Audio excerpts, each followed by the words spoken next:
बहुत समय पहले की बात है। रामपुर नामक गांव में महेश नाम का लकड़हारा रहता था। अच्छा ठीक है माँ, मैं लकड़ियाँ काटने जाता हूँ। ठीक है बेटा, जरा ध्यान से जाना। हाँ मैं ठीक है। हाँ हाँ ठीक है। वहीं दूसरी तरफ रसोई में आज मुझे कुछ ठीक नहीं लग रहा।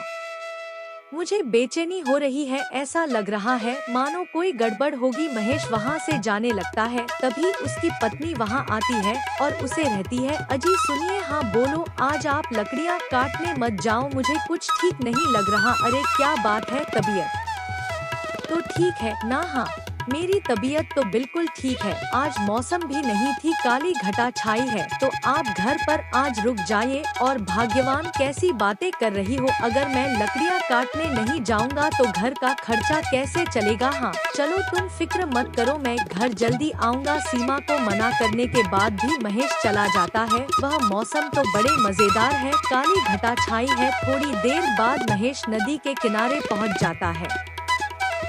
मौसम तो बड़ा सुहावना है, क्यों? महेश अपने दोस्त से बोलता है। जी जी बिल्कुल। कुछ देर बाद महेश नदी पार करके जंगल में पहुंच जाता है, जहां पर वह लड़कियां कटता था। महेश एक पेड़ के लड़कियां काटने लगता है। कुछ देर बाद महेश थक जाता है और कुछ देर इस पेड़ के नीचे बैठ जाता है। अब तो बड़ी प्यास लगी है, चलो पानी पिया जाए। अपने महेश दोस्त से बोलता है। भी पानी पीने जाता है। पानी पीने के बाद वह दूसरी तरफ जंगल की ओर देखा है। वह उसी की तरफ जाने लगता है, मानो यह उसकी गहराइयों में खो जाता है। जंगल में पहुंचने के बाद सामने एक ब्रिज नजर आता है, जिसकी एक कहानी पर एक शानदार मुकुट टंगा हुआ होता है। अरे वह या तो बड़ा शानदार है। सुंदरता में इतना खो गया कि महेश मुकुट को निकाल लेता है। उसके बाद उसको अपने सिर पर रखता है, जिसके बाद उसको राजाओं जैसा महसूस हो रहा था। हाँ मैं लग रहा हूँ ना राजकुमार? क्यों? मंत्री जी क्या कहते हो आप? सैनिकों मेरी बात सुनो, इसको उठाकर करवा में डाल दो। यह देखकर प्रसन्न हो ही रहा था कि तभी उसकी नजर पेड़ पर पड़ जाती है, जहाँ पर उसे सोने का एक कलश टंगा हुआ दिखाई देता है। अरे वह लगता है आज मेरी किस्मत चमक गई है। महेश खुश होकर उसे कलश के पास जाता है और जैसे छूने की कोशिश करता है, तभी उसे कलश से खून टपकने लगता है। यह दृश्य देखकर महेश डर जाता है। कलश छूने पर उसे ठीक नहीं लगा। महेश सोचने लग, जाने दो, मुझे मुकुट तो मिल ही गया है, यही बहुत है मेरे लिए। इसे ही घर लेकर चलता हूँ।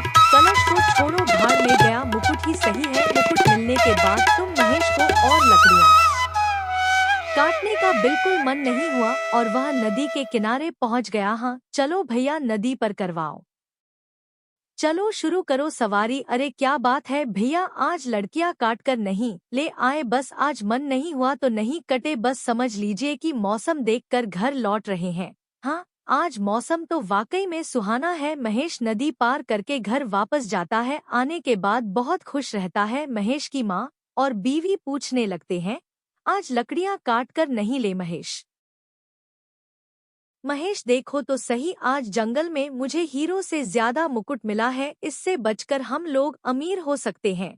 महेश अपनी पत्नी को मुकुट दिखता है, उसकी पत्नी को अच्छा नहीं लगता। सीमा ने बोला, ऐसे कैसे? पता नहीं किसका है, ना जाने किसका है। महेश ने बोला सीमा से, किसी महाराज का होगा, और किसका है हमें उससे क्या लेना देना? हम तो इसे बेच देंगे तो हमारे सारे कष्ट दूर हो जाएंगे। सीमा बोलती है, लेकिन उतने में महेश बोलता है, लेकिन वह किन, छोड़ो, अब हमारे दिन बदलने वाले हैं, अब तुम खुश रहो बस। महेश फिर जाने लगा मुकुट को बेचने। तो मुकुट से आवाज आई, खुद से दूर मत करो, मैं तुम्हारे काम की चीज हूँ। महेश डर गया। महेश इधर उधर देखने लगा। फिर मुकुट से आवाज आई कि मैं एक जादुई मुकुट हूँ। महेश घबरा जाता है। मुकुट से आवाज आती है, घबराओ मत, मैं तुम्हारी मदद करने आया हूँ, मुझे भेजो मत, मैं तुम्हारी सारी इच्छाएं पूरी कर सकता हूँ। जादुई मुकुट बोला, अगर यकीन नहीं है मुझे पहन कर देखो। महेश ने तुरंत मुकुट को पहन कर देखा तो वह दिखाई नहीं दे रहा था। महेश इस बात पर यकीन करने के लिए गांव में निकल गया, अपने दोस्त के घर गया। पवन आराम से खाना खा रहा था, तभी महेश उसकी थाली अपने तरफ खींचने लगा। पवन ने बोला, क्या मैं कोई सपना देख रहा हूँ? क्या थाली पकड़ने की कोशिश कर रहा था पवन, लेकिन खाली इधर उधर हो रही थी। यह देखकर पवन डर गया, खाली छोड़कर भाग गया। महेश हंसने लगा। महेश घर आता है और मुकुट निकाल कर रख देता है। फिर मुकुट से आवाज आती है, देखा मैंने सच बोला था, एक जादू मुकुट हूँ और इसी तरह तुम्हारी सारी इच्छाएं पूरी कर सकता हूँ। महेश के मन में लालच आ जाता है। उसने मुकुट की वजह से महेश अपनी बीवी के लिए एक सोने का हार लेकर आता है, लेकिन सीमा खुश नहीं हुई, बोलती है कुछ ठीक नहीं हो रहा। कुछ दिन बाद मुकुट से आवाज आई, कुछ लोगों की बलि देनी होगी। महेश सुनकर घबरा गया। मुकुट से आवाज आई, अब तुम मना नहीं कर सकते, मैं भी तुम्हारी सारी इच्छाएं पूरी की है। महेश बोला, मैं किसी की बाली नहीं दे सकता, मुझे नहीं होगा। महेश बोल, कोई दूसरा काम बोलो, मैं यह नहीं कर सकता। मुकुट से आवाज आई, नहीं, मुझे बाली ही चाहिए और ऐसा नहीं करोगे तो मैं तुम्हारी जान ले सकता हूँ। महेश डर गया। रात हो गई। वह अपने बिस्तर पर लेटकर सोचने लगा, अब क्या करूं मैं। उसको बहुत देर तक नींद नहीं आ रही थी। फिर कुछ देर के बाद वह सो गया। उसको अजीब अजीब सपने आने लगे। वह डर गया और बोलने लगा, मैं नहीं बेचूंगा अब। फिर एक दिन एक बाबा के पास गया। महेश बाबा से सारी परेशानी बताई। अपनी बाबा ने उसको एक हल्दी दी और बोला, जो इस पेड़ के नीचे जहाँ कलश लटका हुआ था उसी के नीचे बैठकर मंत्र पढ़ो। महेश ने बाबा की बात मानी, वहाँ से चला गया। फिर इस जंगल में गया जहाँ उसने कलश देखा था। कलश के पास जाकर बैठ गया। कलश एक पेड़ में टंगा था। कलश के नीचे बैठकर मंत्र पढ़ता है तो कलश में हलचल होने लगती है। फिर कलश से आवाज आती है, इसे बंद करो, इसे बंद करो,